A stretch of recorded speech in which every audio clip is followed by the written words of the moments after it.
روز بخیر بینندگان عزیز. امروز جمعه 3 نوامبر من با اتفاق همکارانم در پراگ و تاجیکستان شما را در برنامه خبری و تحلیلی رادیوی آزادی خوش آمدید میگویم. در این نشر برنامه همراه اطراف این چند موضوع صحبت خواهیم کرد. امسال نرخ میوه در بازار گران شد، ولی باغداران میگویند آنها همان محصولات خود را در سر زمین با نرخ پایین میفروشند. در روز 100 کس 200 کس میشن میبیرن میگیرن میروند. نگرانی گروه 24 از احتمال اخراج و استرداد یک اشتراکچی تظاهرات در آلمان به تاجیکستان و معرکه راندن ده‌ها هزار مهاجر افغانستانی که ماه روان آغاز شد تجارت در بازارهای پاکستان را سرد کرده است. من خوابم را گم کردم. در فکر آن هستم که اگر افغانها بروند پولم را از دیگر کشور چگونه برمیگردانم.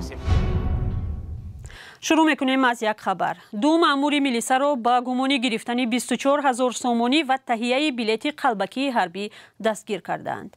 دادستان کل تاجیکستان روز 2 نوامبر گزارش داد که لیتنانت مهراجدین نظرف و کاپیتان اشورعلی اسماعیلوف با قلابی به مقدار کلان و ساختکاری با مصلحت پیشکی متهمند.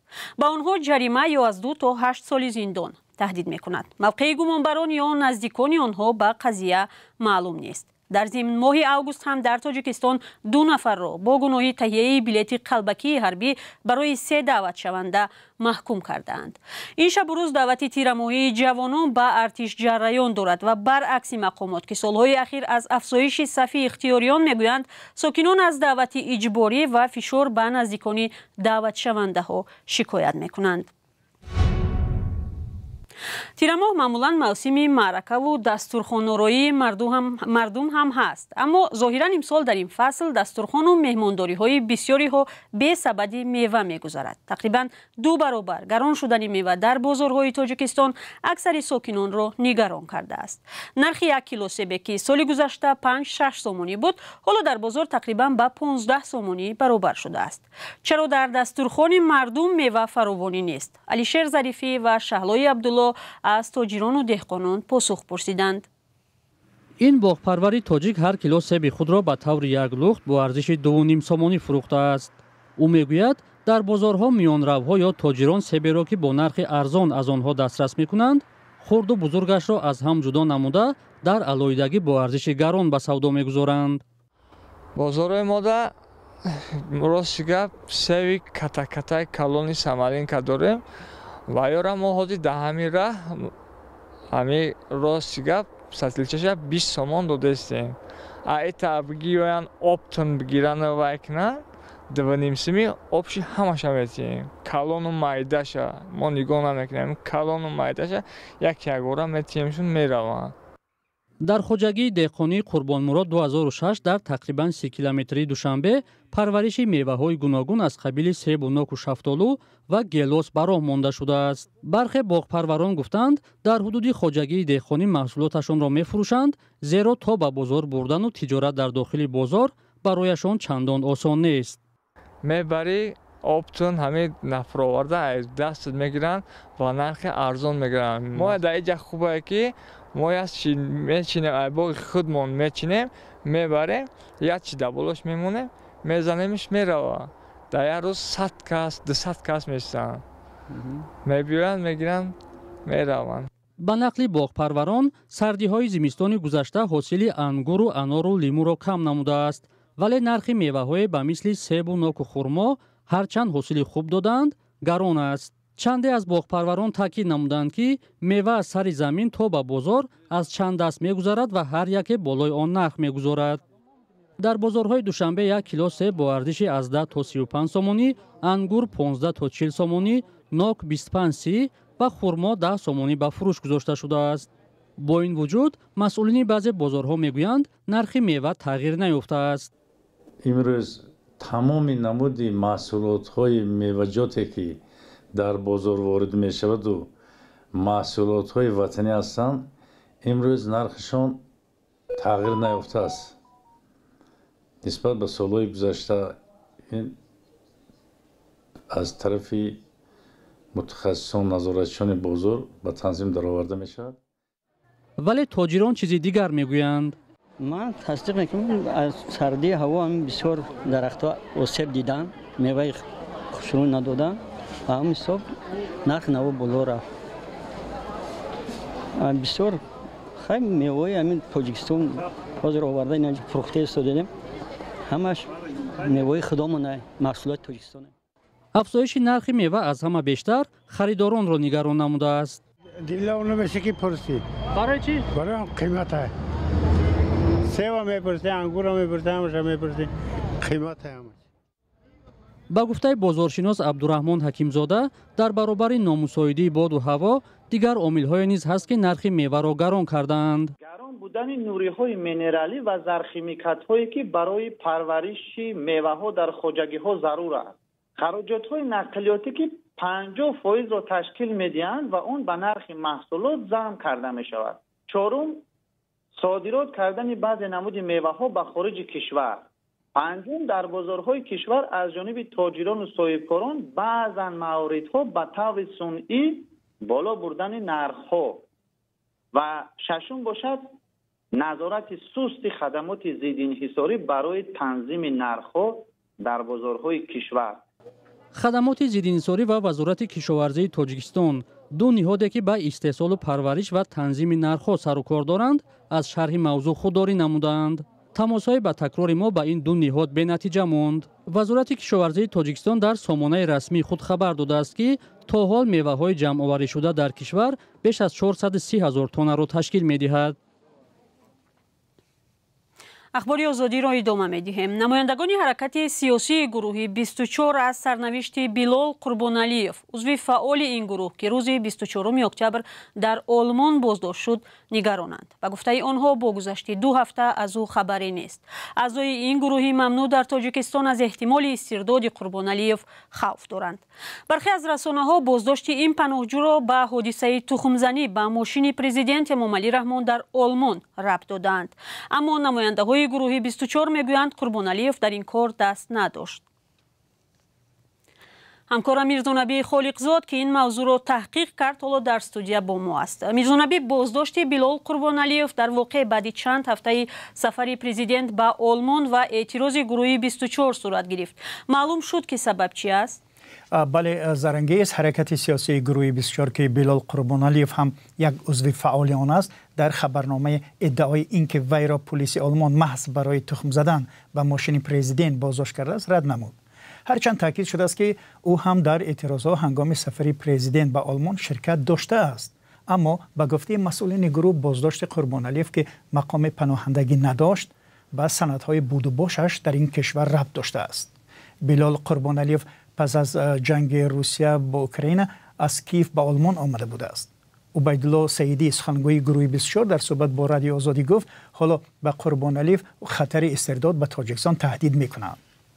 از کشور آلمان و تشکیلات‌های حامی حقوق درخواست میکنند که از حقوق بیلال قربانعلیف حمایت کنند، زیرا در صورت بازگشت مجبوری به تاجیکستان او را زندان، شکنجه و یا اینکه اصلا نابود شوی تهدید میکنند.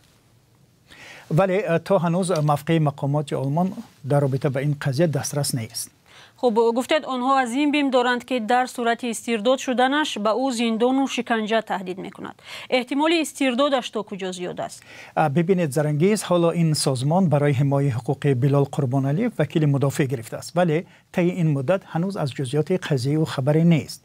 با توجه به استرداد چند تن از اعضایان این گروه ممنوع در تاجیکستان در گذشته و زندانی شدن آنها، نمایندگان مخالفین با نگرانی میگویند که اگر قربانعلیف فرستاده شود شکنجه و مجازات خواهد شد.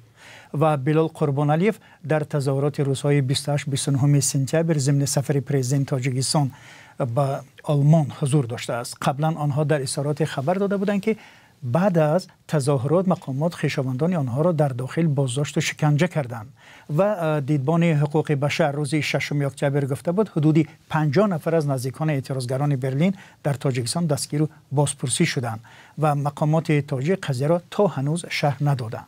تشکر. همکارم میرزانبی خالقزاد بود با جزئیات بازداشت یک عضو گروه 24 در آلمان. بیننده گرامی حالا یک آگهی داریم. رادیوی آزادی سلسله نوی را تحت عنوان درس‌های سوادی رسانه‌ای آماده کرده است که سر از 11 نوامبر در هر دو هفته در همه پایگاه‌های ما پخش خواهد شد. در آنها به گونه خیلی ساده و فهما درباره فرق کردن خبرهای دروغ از راست، آسیب خبرهای دروغ به ذهن انسان‌ها، راه‌های دلیل سنجی و پیشگیری از دروغ پراکنی و به صورت عموم کاربری با معرفت شبکه‌های اجتماعی و رسانه‌های خبری بودن تعلیم داده می شود. معنای کلمه فیک اگر خیلی آسان کرده گوییم دروغ گفتن و فریب دادن است. در شبکه جهانی اینترنت و شبکه‌های اجتماعی از همه بیشتر درباره فیک نیوز و خبرهای فیکی سخن می رود، یعنی خبرهایی که بافته و ساخته و یا جعلی می باشند. من از گرگی که می پوشد لباسی میش می ترسم. مقصد فیک ها یا کسانی که فیک ها رو می سازند فایده گرفتن، جلب کردن توجه کاربران به سامانه یا پلتفرم خود و مقصد پر کردن کیسه خود یا لذت بردن از کاری است که انجام می دهند. چرا ما با فیک ها باور می کنیم؟ بیهوده نمی گویند. حقیقت دلگیر کننده است، اما دروغ هیجان انگیز است. خبرهای اصل از دروغ را چگونه می شود معین کرد؟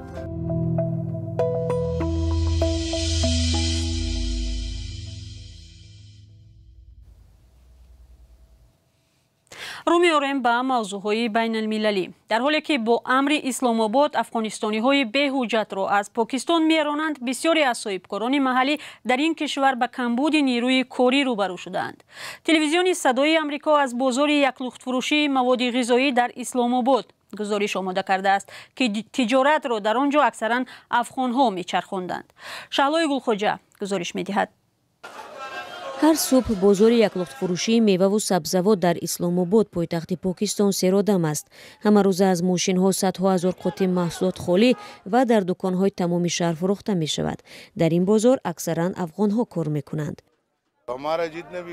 تمام کار ما به برادران افغانمون وابسته است. نفرانی هستند که محصولات را خریده در دیگر جا می فروختند. تخمینا 77% کارمندانی که به تجارت در اینجا مشغولند افغان ها می باشند.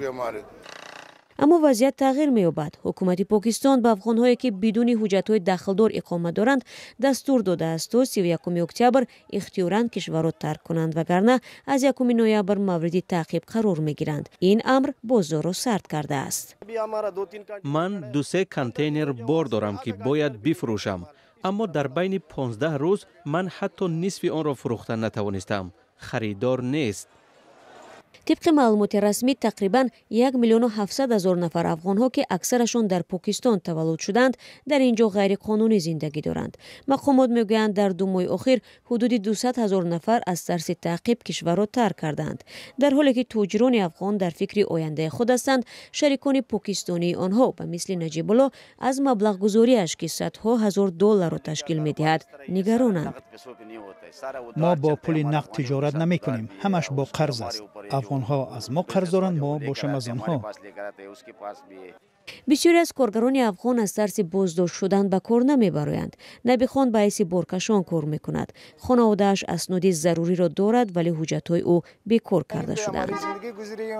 تمام عمرم را در اینجا گذراندم و حالا با این مشکلات روبرو شدم. ممکن است که من از عائله‌ام جدا شوم.